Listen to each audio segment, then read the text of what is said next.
안녕하십니까. 광산저널TV 조영문 대표입니다. 오늘은 이경택 광산구 시설관리공단 MG노조 위원장님과 함께 하겠습니다. 위원장 안녕하십니까. 안녕하십니까. 본인 소개 부탁드립니다.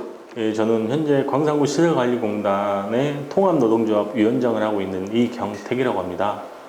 반갑습니다. 오늘 바쁜데 나와주셔서 감사드립니다. 네. 위원장님, 공단이 출범한 지가 10년이 지났는데 아직도 자리를 잡지 못하고 여전히 혼란스럽습니다. 그게 지금 제가 짐작한데 그 2017년 재작년이죠. 그러니까 한국노총과 이렇게 한국노총 교섭투표 했을 때 차량 지문 증차 부분 이 부분에 대해서 이렇게 집회하는 과정에서 청장님이 이제 그때 막 당선되셔서 입성하시는 그 과정에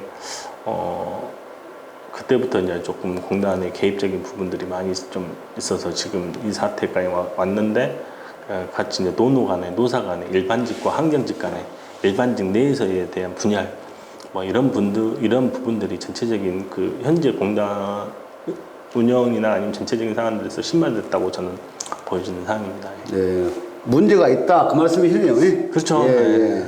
2022년 7월 업무를 시작한 민선 8기 박병규 구청장이 취임하고 수개월 동안 공단에 대한 업무 보고를 받지 않아서 지금까지도 패싱 논란이 여전합니다.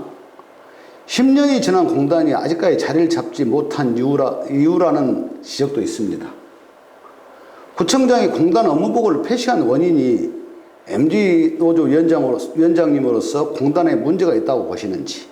이렇게 7월 1일 날 그 노조에서 집회하면서 이런 전체적인 부분이 처음부터 많이 좀 공단이 잡음 많은 시끄러운 곳 뭐 이렇게 되셔서 조금 청장님이 어떠한 생각으로 패싱하셨는지는 정확히 잘 모르겠습니다만 그때부터 조금 공단에 그 배쳐가는 어떤 그런 여러 가지 이유가 되지 않았나 싶습니다.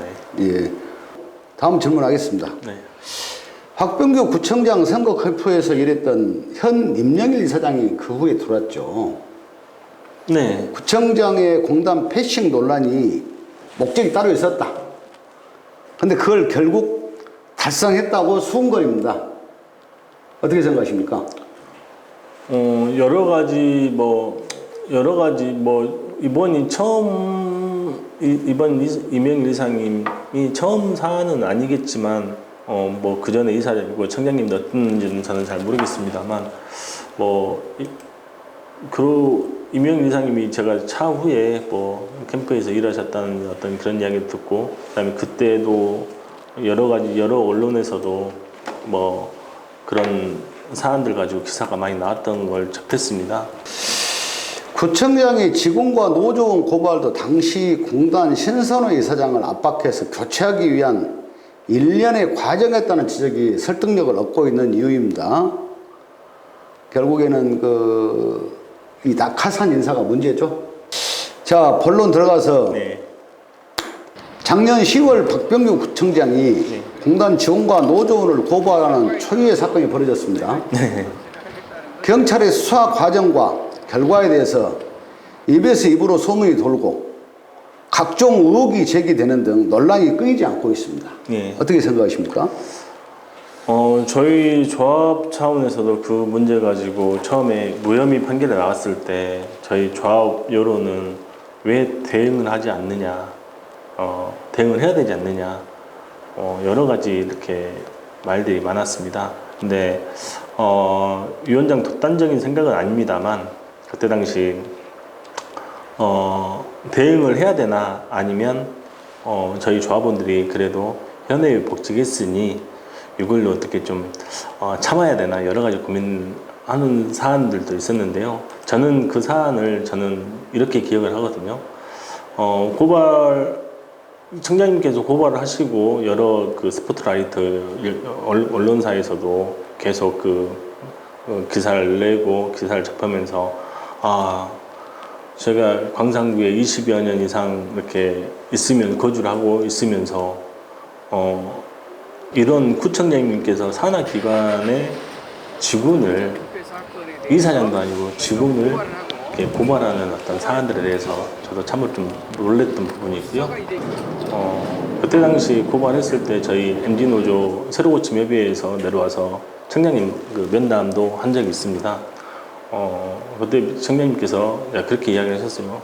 무혐의가 나오면 어떻게 하실 거냐 했더니 그에 대한 사안에 대해서 책임을 지시겠다 라고 이야기를 하셨는데 그 책임을 어떻게 지실 건지에 대해서도 작년 10월 박병규 광산구청장님이 광산경찰서 민원실에서 기자회견을 가졌습니다. 예.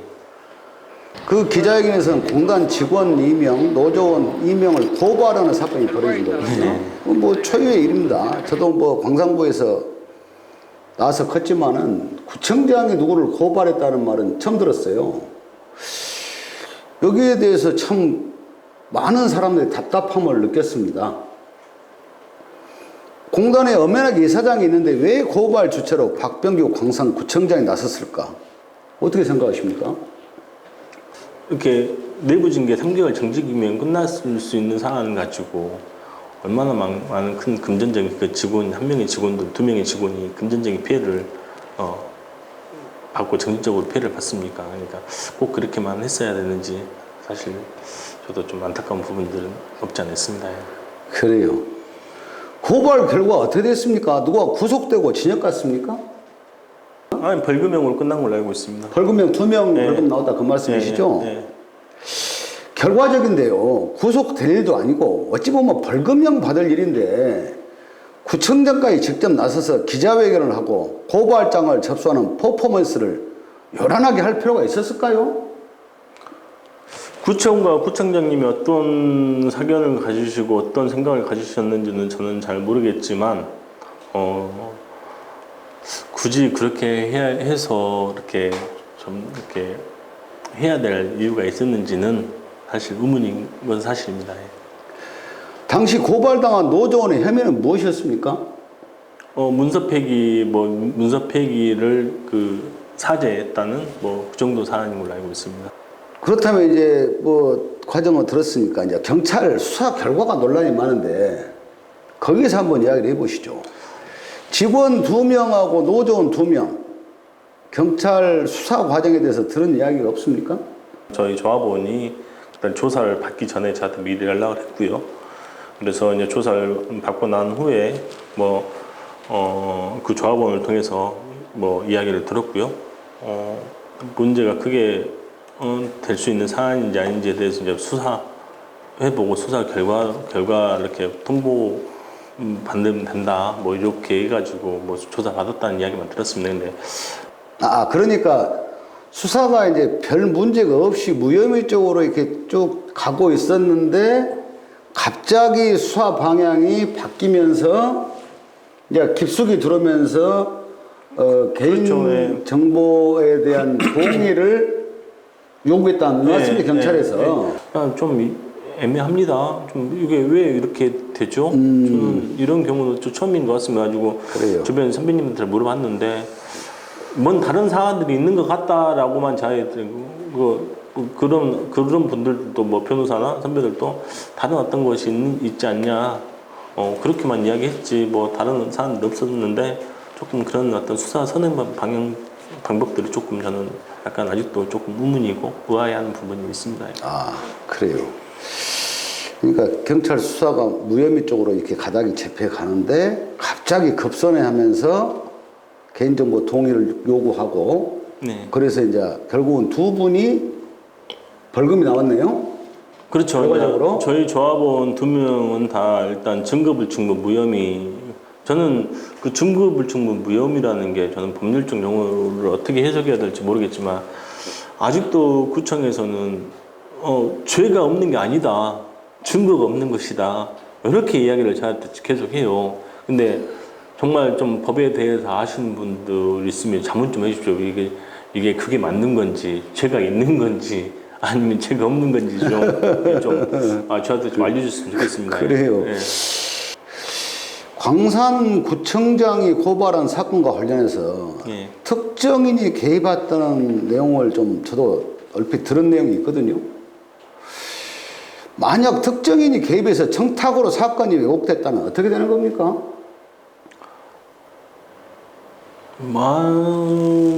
설마 그럴 일이 있겠습니까만은 뭐 그렇게 만약에 어떤 외압을 받아서 아니면 청탁을 받아서 아니면 누군가에 대한 지시를 받아서 뭐 어떤 행위를 했다고 한다고 하면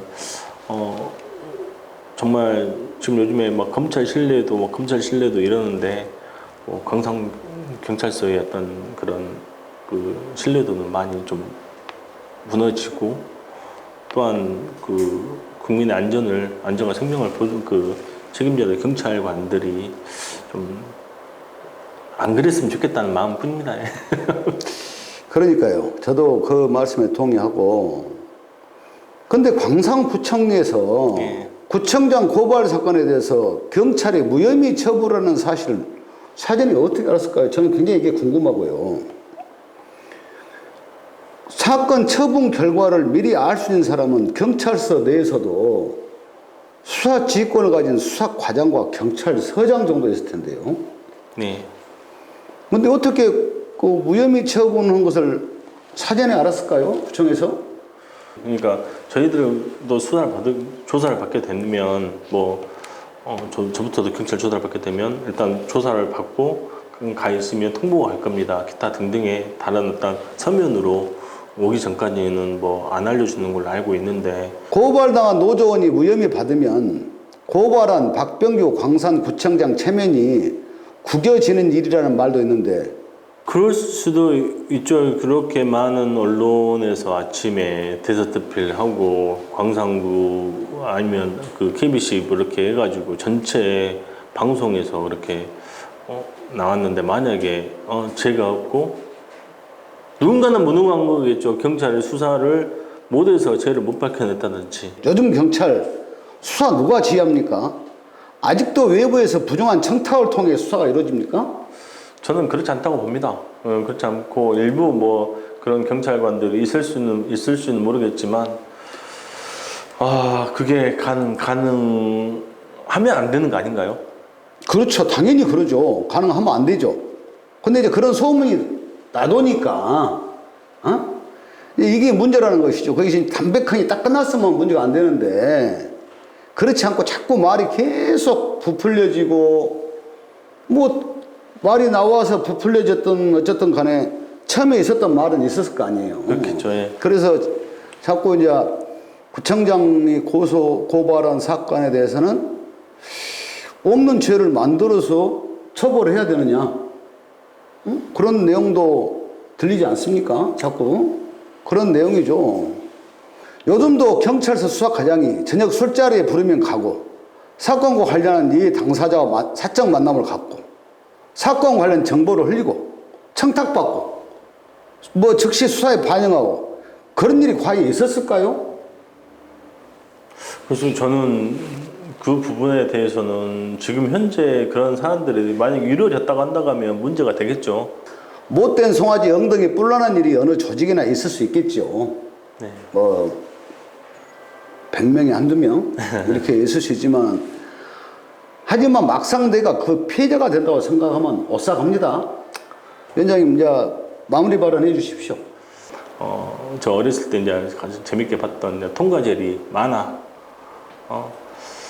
톰이라는 캐릭터와 제리라는 캐릭터에 대한 사안, 정말 결국 승자는 누구인지 정말 만화 같은 광산구가 돼 있는 것이 좀 안타깝습니다. 작년 10월 박병규 광산구청장이 구청이 아닌 광산경찰서 민원실에서 거창하게 기자회견을 열고 광산구 시설관리공단 직원과 노조원을 고발하는 미중유 사태가 발생했습니다. 공단 이사장을 제치고 박병규 구청장이 직접 공단 직원과 노조원을 고발하는 초유의 사태, 구청장이 자기 직원들을 고발하는 듣도 못한 전대미문의 사태, 광산경찰서의 수사 결과에 대해서도 특정인이 개입해 사건을 왜곡하고 무혐의를 유혐의로 변절시켰다는 의혹이 꾸준히 제기되면서 파문이 가라앉지 않고 있습니다. 기아자동차 삼선 노조위원장 출신 구청장이 노동자를 고발하는데 앞장선 작금의 사태가 암울한 광산구의 미래를 보여주는 지표가 아니기를 바랍니다. 오늘 이 자리에 함께해 주신 이경택 노조 위원장님 감사합니다. 감사합니다. 이것으로 마치겠습니다.